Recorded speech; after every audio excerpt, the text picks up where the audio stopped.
తిరుపతి జిల్లా చిట్టపూరు మండలం మొలకలపూడి మహర ఆశ్రమంలో మానసిక వికలాంగులకు వయోవృద్ధులకు ఆధార్ సెంటర్ను నేషనల్ ఆర్టీ మరియు నేషనల్ హ్యూమన్ రైట్స్ ఆధ్వర్యంలో ఏర్పాటు చేస్తారు. కార్యక్రమానికి ప్రత్యేక అతిథులుగా చిట్టమూరు మండల తహసీల్దార్ రామయ్య మరియు ఎంపీడీఓ ఉమామహేశ్వర్, రోటరీ క్లబ్ ప్రతినిధి రామ్మోహన్, నేషనల్ హ్యూమన్ రైట్స్ జాతీయ వర్కింగ్ ప్రెసిడెంట్ నీలం సురేందర్ రెడ్డి, హ్యూమన్ రైట్స్ ప్రతినిధులు మరియు ఉన్నతాధికారులు, గ్రామ ప్రజలు, మెహర్ ఆశ్రమ సిబ్బంది తదితరులు పాల్గొని ఆధార్ ఏర్పాటుతో పాటు వారికి బెడ్షీట్లు, కూరగాయలు, నిత్యావసర వస్తువులు అందించడం జరిగింది. ఈ సందర్భంగా ఆర్టీఐ వర్కింగ్ ప్రెసిడెంట్ నీలం సురేందర్ రెడ్డి మీడియాతో మాట్లాడారు. తిరుపతి జిల్లా చిట్టపూరు మండలం మొలకలపూడి మహర ఆశ్రమంలో మానసిక వికలాంగులకు వయోవృద్ధులకు ఆధార్ సెంటర్ను నేషనల్ ఆర్టీ మరియు నేషనల్ హ్యూమన్ రైట్స్ ఆధ్వర్యంలో ఏర్పాటు చేస్తారు. కార్యక్రమానికి ప్రత్యేక అతిథులుగా చిట్టమూరు మండల తహసీల్దార్ రామయ్య మరియు ఎంపీడీఓ ఉమామహేశ్వర్, రోటరీ క్లబ్ ప్రతినిధి రామ్మోహన్, నేషనల్ హ్యూమన్ రైట్స్ జాతీయ వర్కింగ్ ప్రెసిడెంట్ నీలం సురేందర్ రెడ్డి, హ్యూమన్ రైట్స్ ప్రతినిధులు మరియు ఉన్నతాధికారులు, గ్రామ ప్రజలు, మెహర్ ఆశ్రమ సిబ్బంది తదితరులు పాల్గొని ఆధార్ ఏర్పాటుతో పాటు వారికి బెడ్షీట్లు, కూరగాయలు, నిత్యావసర వస్తువులు అందించడం జరిగింది. ఈ సందర్భంగా ఆర్టీఐ వర్కింగ్ ప్రెసిడెంట్ నీలం సురేందర్ రెడ్డి మీడియాతో మాట్లాడారు. భగవంతుడు ఉన్నాడో లేదో ఆ తర్వాత విషయం.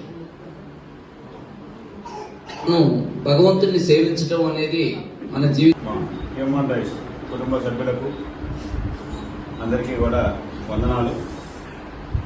ఇక్కడ మానసిక వికలాంగుల కోసం మెహరా ఆశ్రమం స్టార్ట్ చేసి ఇలాంటి ఆశ్రమాలు అనేక చోట్ల స్థాపించి వీళ్ళందరికీ చేదోడు వాదోడుగా ఉన్నటువంటి మెహరా ఆశ్రమం అధినేతకు నా వందనాలు. అదేవిధంగా ఈ సందర్భంగా ఒక చిన్న విన్నపం మన ఎంఆర్ఓ గారికి ఏంటంటే, చిట్టమూరు మండలంలో ఇప్పుడు సచివాలయ వ్యవస్థ ఉంది. సచివాలయ వ్యవస్థ ద్వారా సాధ్యమైనంత వరకు చాలా గిరిజన కుటుంబాల్లో ఇప్పటికీ కూడా ఆధార్ కార్డు, రేషన్ కార్డు లేకుండా చాలా చోట్ల ఉన్నారు. కాబట్టి సార్ యొక్క ఆదేశంతో సచివాలయాలకి ఆదేశిస్తూ సారు ఎక్కడైతే గిరిజన కుటుంబాలకి ఆధార్, రేషన్ కార్డు లేదో వాళ్ళకందరికీ కూడా ఈ రెండు సౌకర్యం కల్పించాలని నేను మనందరి తరఫున కోరుకుంటున్నాను. ఎందుకంటే గిరిజన కుటుంబాలు అనేటువంటివి ఒక దగ్గర స్టాండర్డ్గా ఉండరు. వాళ్ళు వలస లేవు, అక్కడికి ఇక్కడికి ఎక్కడికంటే ఏడ పని దొరికితే ఆడ తిరుగుతూ ఉంటారు.